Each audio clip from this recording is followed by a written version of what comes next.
तारकांचा राजा चंद्र एकदा आपल्या हरणाच्या रथात बसून नंदनवनात फिरायला गेला होता. तेथे त्याला एका गोकर्णीच्या वेलीखाली एक चिमुकला पांढरा शुभ्र प्राणी दिसला. हिरवी हिरवी पाने आणि निळे निळे फुले यांच्या गर्दीत तो गोजीरवाणी प्राणी पिंजलेल्या कापसाच्या राशीसारखा दिसत होता. त्याचे उभारलेले कान पांढऱ्या चाफ्याच्या पाकळ्यांसारखे वाटत होते. आपल्या मागल्या पायांवर उभा राहून तो गोकर्णीची कोवळी कोवळी पाने लुबू लुबू खात होता. तो गोजीरवाणा प्राणी म्हणजे ससा होता. चंद्राला तो ससा पाहून गंमत वाटली. तो आपला रथ थांबवून हळूच खाली उतरला व पाने खात गर्क असलेल्या त्या सशाला त्याने अलगद धरले. ससा म्हणजे मुलखाचा भित्रा, पण चंद्राच्या हाताचा स्पर्श सशाला इतका काही आवडला की त्यातून सुटून जाण्याची धडपड न करता तो उलट त्याचे हातच चाटायला लागला. चंद्राने त्याला कुरवळून छातीशी धरले. हळूहळू चंद्राला त्याचा इतका काही लळा लागला की आकाशातून सहल करताना तो नेहमी सशाला आपल्याबरोबर नेऊ लागला.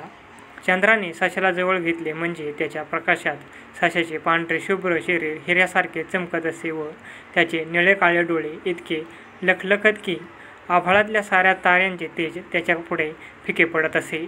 त्यामुळे सारे जग त्याच्याकडे कौतुकाने बघू लागले. त्याचा सशाला गर्व झाला. त्याला असे वाटू लागले की नंदनवनातील फुले, आकाशगंगेतील कमळे किंवा चंद्राभोवतालची नक्षत्रे यांचे सौंदर्य आपल्यापुढे काहीच नाही.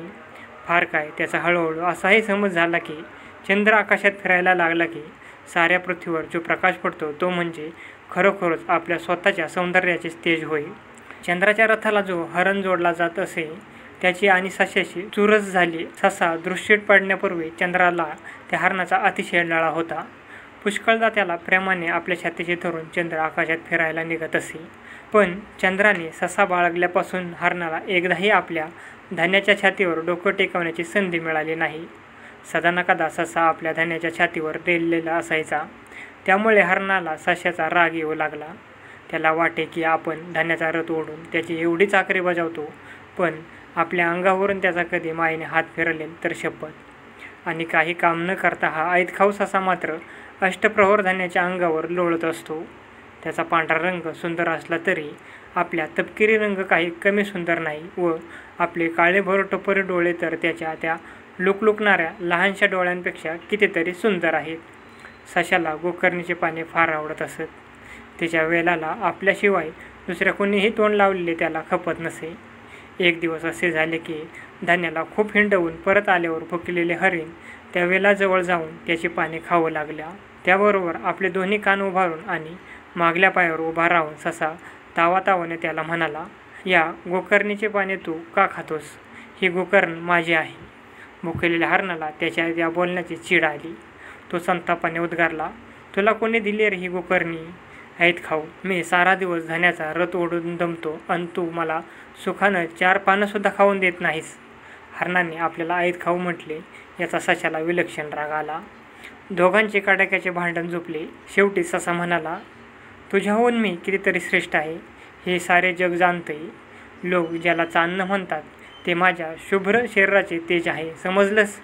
हे सिद्ध करण्याचं आव्हान हरणानं सशाला दिलं. दोघे चंद्राकडे गेली. सशाची ती बढाई ऐकतायत चंद्र फार रागावला. त्याला दूर ढकलून तो म्हणाला, चल चालता हो, पृथ्वीवर जा अन पाड आपल्या तेजाचा प्रकाश हवा तितका. ससा रडकुंडीला आला आणि गायावाया करू लागला. अखेर चंद्राला त्याची दया आली व त्याने म्हटले, मी आता काही झालं तरी तुला पूर्वीसारखा सदोतीत माझ्या अंगावर वागवणार नाही. फार फार तर पौर्णिमेच्या रात्री काही वेळ तुला छातीशी धरीन. तो चालता हो इथून. सर्वांच्या समोर झालेल्या आपल्या अपमानाचे आणि अधपातनाचे सशाला अतिशय दुःख झाले. आपली चुगली करणाऱ्या हरणाला तर त्याचा भयंकर संताप आला.